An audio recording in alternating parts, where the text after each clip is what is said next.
what Elijah said in response. He said, "It is not I, King Ahab, who have troubled Israel, but you. You are the troubler of Israel, because you have forsaken the commands of the Lord." Then you think about Ezekiel. Striking story from his life when he was lifted up in the spirit from Babylon and transported to the gates of Jerusalem. That's where the political leaders met to hammer out public policy. And the angel of the Lord pointed to the men gathered in the gates of Jerusalem and said to Ezekiel, the man of God, said, "Son of man, these are the men who devise iniquity and give wicked counsel in this city. Therefore, prophesy against them, O Son of Man, prophesy against them." Go to the time of Jesus, you think about John the Baptist, who had the effrontery not only to rebuke a king, a political leader, for his public policies, but for his private sexual conduct and his troubled marital history. He said to King Herod, in the ears of all the nation about his second wife, "It is not right for you to have her." And for that he lost his head. And Jesus was asked about this. A perfect opportunity for Jesus to say, well, that shows you what happens when preachers start meddling in politics. But Jesus didn't say that, did he? He said, "I tell you the truth, of those that have been born of women, none is greater than John the Baptist."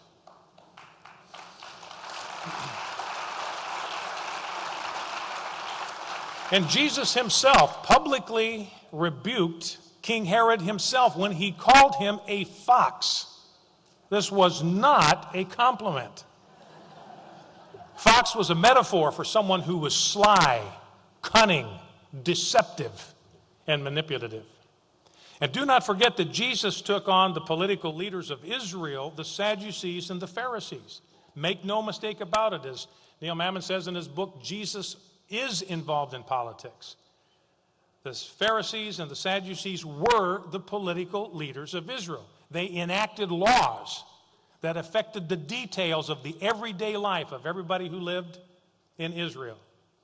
They had police power. They could arrest people. They could detain people. They could prosecute people. They could try them. They could convict them. They could punish them. They could throw them in prison. They were the political leaders of their day. And they were so corrupt that Jesus said of them that they were a brood of vipers.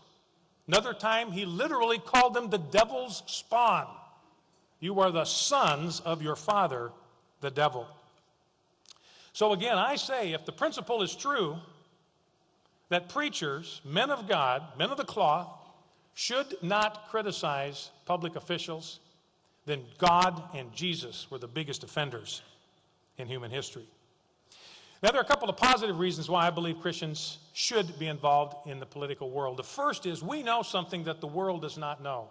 We know this from Romans chapter 13. We know that every single little tiny slice, every last bit of political power that a politician has, he got from God.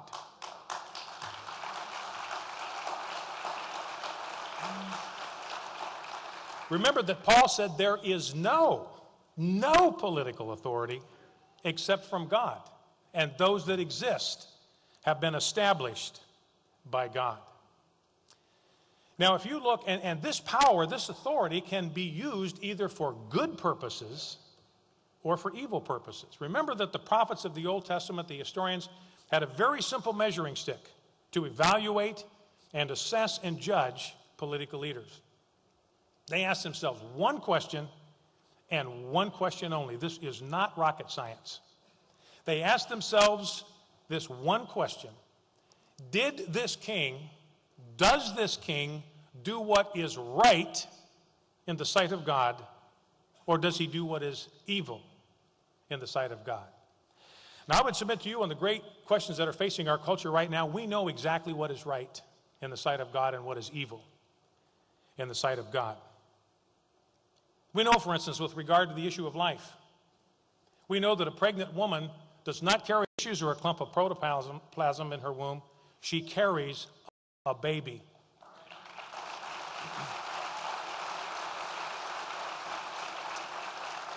And we know that God is knitting and weaving that baby together in the womb of his mother, and that God has plans for that child that are beyond our ability to number. And therefore, we know that it is an evil thing for that baby to be dismembered in the womb of his mother. And we know that any politician who defends, supports, or proposes or expands that practice is doing something that is evil in the sight of God and deserves our condemnation.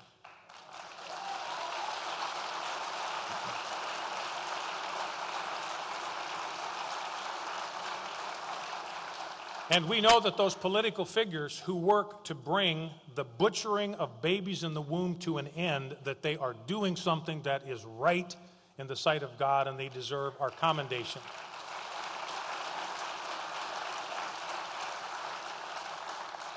Now, when it comes to the issue of marriage, we know what is right in the sight of God and what is evil in the sight of God. There's no ambiguity.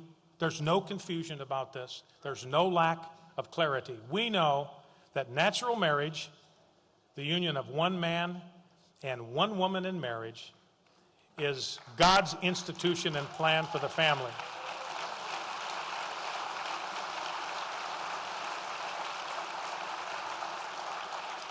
And that has been true from the dawn of civilization and will be true until the end of time.